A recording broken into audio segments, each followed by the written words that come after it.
But for all the success that microfinance has, for all the stories of Sigma that I can tell you, microfinance also has a fundamental flaw,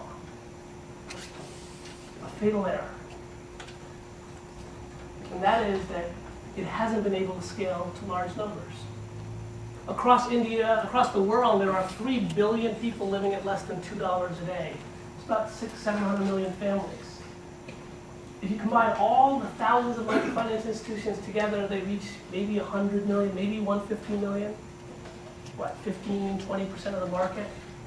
Now, if that happened in any other industry, in consumer packaged goods, or telecom, or IT, or real estate, we'd write off the industry as underperforming. But in microfinance, we tend to celebrate that level of achievement. The fact is, we need to do much more if we are going to take microfinance to its full promise of eradicating poverty. Just to illustrate, in India, we estimate about 150 million households, poor households. And if you look at their credit demand, it's about $55 billion. In India, you've got 1,000 microfinance institutions, you've got government entities, non-governmental. The entire disbursement last fiscal was $5 billion, less than 10% of the need. At this pace, we will never be able to eradicate poverty in our lifetime. Now, the reason why microfinance as a sector hasn't scaled is because microfinance institutions stay small. This happens to be an illustration of India, but it's true throughout the world. Of the microfinance institutions out there, 90% serve less than 10,000 clients.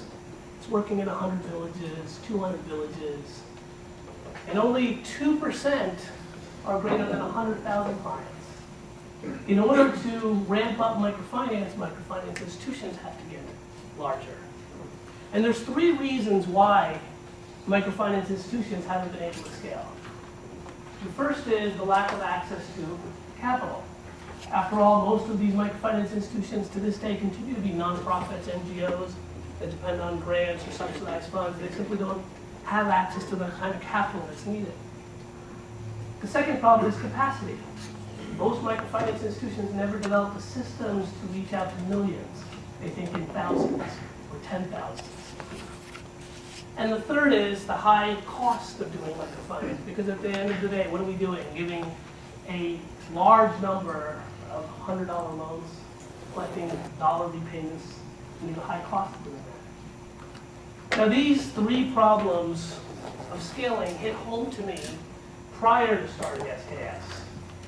When I was working as a loan officer for one of these small MFIs. Is my mic okay?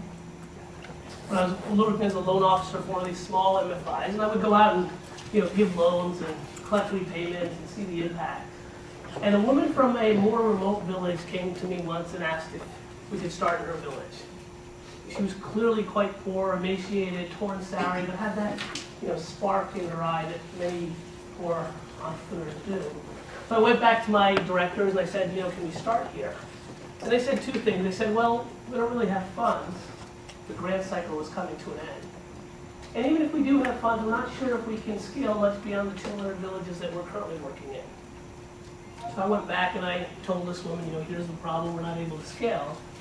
And she said something to me that I will never forget. She said, am I not poor too? Do I not deserve a chance to get my family out of poverty?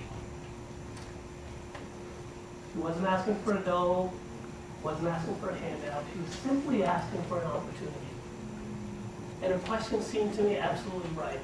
Here I was thinking I was doing something good, where I'm giving access to finance in one village, but in the neighboring village, there was nothing. It seemed to me an injustice.